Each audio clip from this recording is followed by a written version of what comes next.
Água mole em pedra dura, tanto bate até que fura? Vamos descobrir se The Rock realmente vai ganhar um Oscar com o filme Coração de Lutador, que tem um diretor que quase fez o Adam Sandler ganhar o dele. Bora de vinheta, que esse filme é bom, tá?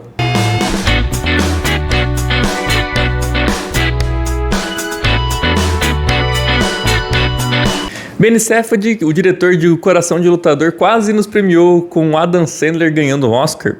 Não tão quase, ele não chegou nem, acho que a ser indicado. Mas ele ganhou vários prêmios, né, o Adam Sandler, pela sua atuação em Joias Brutas. E foi um filme que, eu não vi, mas a galera que viu elogia muito e fala que é um filme excelente do Adam Sandler. Eu não vou falar pra vocês que foi injustiçado, porque eu não vi. E agora ele volta para o cinema com mais um filme muito bom, né? Esse eu vi, posso falar, né? É o tema do vídeo, inclusive. O Coração de Lutador, em que ele vai tentar fazer o The Rock ganhar o seu Oscar e, olha, tem coisa aí, tá? Coração de Lutador vai contar não a biografia completa, mas um trecho da vida do lutador Mark Kerr, interpretado pelo Dwayne Johnson, o The Rock.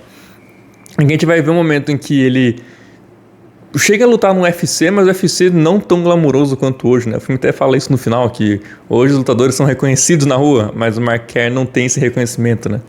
E aí ele fica entre lutar no UFC e lutar no Pride, que é o UFC do Japão. Resumindo assim, se você é fã de UFC e quiser comentar e me corrigir, por favor, fica à vontade, tá? Realmente, Cineleigos não é só um nome, eu sou leigo sobre o assunto também. Mas enfim. E aí a gente vai acompanhar a carreira desse lutador e começa com uma narração dele em off muito boa, dele explicando qual que é o tesão, vou usar a palavra que ele usa, né? Das lutas, sabe? De você estar ali e ser visto como um deus, né? Um cara que venceu ali e apanhou. Inclusive, a primeira cena em São Paulo, tá? Então, Brasil sendo mencionado aí no filme, né? E é muito da hora o sentimento que ele já passa nesse ponto, né? Como realmente, por que você sobe num ringue pra lutar sem ganhar esse dinheiro monstruoso que os lutadores ganham hoje em dia, né? Sem ser esse grande evento que é o UFC, naquela época que eram eventos menores, né? E ele explica que é ouvir a torcida, é ouvir as pessoas, você bater em 4, 5 pessoas, obviamente, né? Dentro da luta, tanto que o filme mostra muito isso, como o Mark Kerr era um cara que era muito gentil, tá? Fora das lutas. O cara que ele perdeu, que ele tomou uns golpes ilegais, ele vai lá e cumprimenta o cara, e troca ideia com o cara. Tipo, ele entendia que aquilo era o esporte, né? Não era algo pessoal, né? Como a gente vê alguns momentos aí nos esportes, né? Então, assim, entender esse feeling... E o filme trabalha muito bem isso, porque, assim, toda vez que tem uma cena de luta... a cena de luta, a gente já viu, por exemplo, em Rock Balboa, algumas cenas em silêncio, outras com a trilha sonora ferrada que te deixa apreensivo na cadeira. Esse filme, ele toma uma decisão que eu achei muito boa, que é um jazz. Então tá tendo as lutas, vai dar o golpe, bate no prato, sabe, da bateria. Pss, e tipo, é um jazzinho tocando e isso mostra o quê? Justamente isso. Pro Mark Kerr e pra quem tava lá no octógono ou no ringue com ele, era eles fazendo um show pra aquela plateia, sabe? Então isso é uma sutileza muito foda do filme. E assim, o filme todo é muito bem dirigido, porque assim, eu gosto que ele é quase um documentário.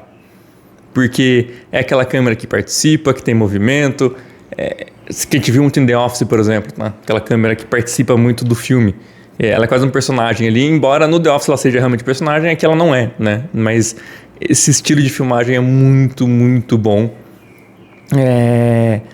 A fotografia tá muito boa. Então, assim, o filme tem a cara que você tá vendo um VHS, ou, sei lá, alguma filmagem dos anos 80, 90, sabe? Ele traz muito isso. Parece que alguém filmou ali, até no anos 2000 ali, com aquelas filmadoras de mão, sabe? O filme traz essa vibe na fotografia, que é muito, muito foda. Na edição também, né? No caso. E vamos falar dos 2 personagens principais aí do filme, né? Tanto do The Rock como Mark Kerr, tanto da nossa querida Emily Blunt fazendo a Dawn Staples, tá? São os 2 personagens principais do filme ali, né? Claro, o The Rock é o protagonista do filme, Emily Blunt é a atriz coadjuvante do filme, mas, cara, são 2 coisas completamente diferentes, mas que se unem em muitos momentos e isso é muito bom, tá? Vou começar falando da Emily Blunt, vou deixar o The Rock por último, porque você quer saber se o The Rock vai ganhar um Oscar, não vai por esse filme, né? A Emily Blunt, pra mim, pode ganhar o Oscar, tá? Cara, que atuação foda. Porque a Dawn é aquela pessoa que ela ama muito o Mark. É bem claro isso no filme, tá? Só que o amor dela é tão forte quanto ele é perigoso pra relação dos dois. Então, assim, quando o Mark tá bem, ela deixa ele pra baixo. Quando o Mark tá pra baixo, ela levanta ele. Mas é nessa maluquice da relação deles que termina no meio do filme e volta e termina de novo. E descobre no finalzinho do filme que eles voltam e conseguem casar e ter filho no final, né? Então, assim, é uma relação problemática pra caramba, mas que um não consegue viver sem o outro, cara. Então, assim, eu achei muito bom isso. E a Emily Blunt fazendo essa personagem em muitos momentos que ela é fútil, em muitos momentos que ela é passional pra caramba. Espetáculo, cara, espetáculo. Emily Blunt, pra mim, eu não sei se ela tem Oscar. Eu acho que ela não tem. E eu acho isso muito injusto, porque é uma atriz fantástica, cara. Pô, vamos pegar aqui Diabo Veste Prada, que ela manda bem demais. Vamos pegar, por exemplo, o Oppenheimer, que ela tá bem também. Parece um pouco menos, mas ela tá bem no filme também. Então, assim, cara, é uma atriz de grandes papéis. E ela nunca ganhou um Oscar, né, cara? Então, a gente tinha aquela, né, tem aquela vibração, aquela coisa com o DiCaprio ter ganhado o Oscar. E, pô, a Emily Blunt também não tem, cara. Vamos torcer pra ela, pô. Pelo amor de Deus, essa mulher merece muito um Oscar. Ela é muito boa atriz. E aí, vamos falar agora de The Rock. Que é o que você tá esperando, né? Eu responder a pergunta. Que atuação. Assim, tanto a maquiagem...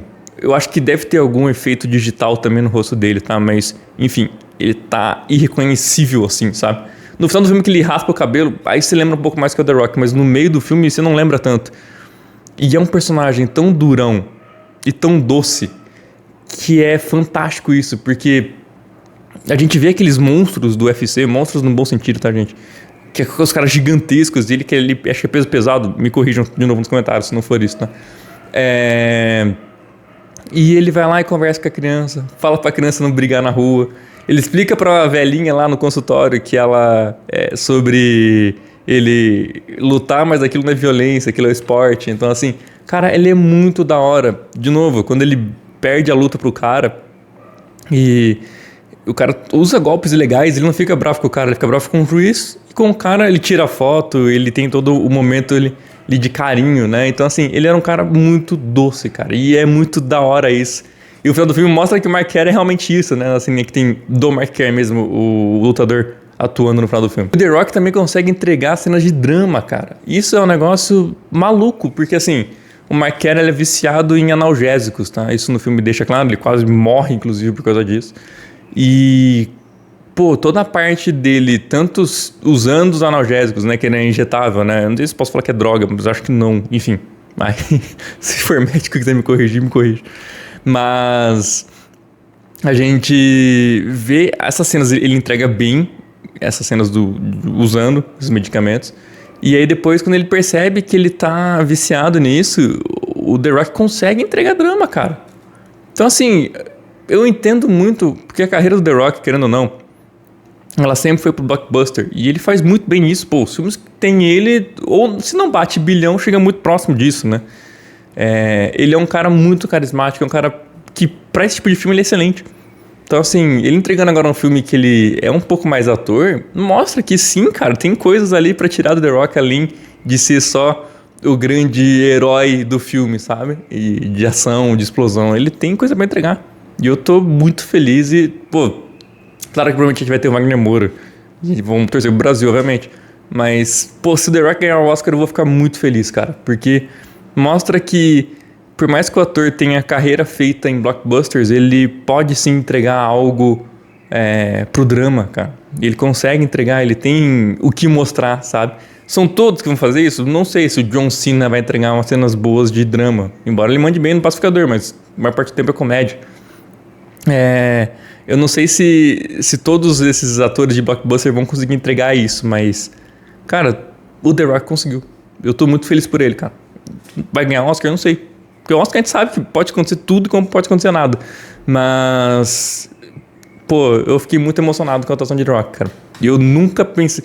Se eu volto no tempo, em 2015, e eu falo pro Zé Lucas daquele ano que eu ficaria emocionado com uma atuação de The Rock, ele riria da minha cara. Então, assim, impressionante. Coração de Lutador é um bom filme, cara. Vá ao cinema, tá? Se não quiser pegar uma sala com IMAX, eu não sei se tem ele no IMAX, não preciso, sendo muito sincero. Mas é um filme que vale a pena ver, cara. É um filme que você vai ter aquelas construções que tá um pouco acostumado em filmes de luta, mas é legal porque a gente aprende o valor da derrota, inclusive, né? Porque ele nunca tinha perdido, ele perde a primeira vez e ele vai pra merda, inacreditável. E aí depois ele tem o retorno e ele perde de novo. Só que aí essa derrota não abala ele. Então assim, pô, é isso. É um filme sobre derrotas. Então, Coração de Lutador, filmaço, vai no cinema, pode ir tranquilo, vale o seu dinheiro. Muito obrigado pela sua audiência, pela sua paciência. Cineleigos Podcast agora mês de filmes de julgamento, tá? Já é o seu primeiro, que é do Argentina, 1985, um filmaço sobre os julgamentos da época da ditadura da Argentina, que tem comédia, tem drama, muito bom, tá na Prime, que você assistir antes de ver o podcast. Cineligos News toda semana, terminamos Casamento às Cegas semana passada, se quiser ver o nosso último episódio. E é isso, muito obrigado pela sua audiência, pela sua paciência e até a próxima.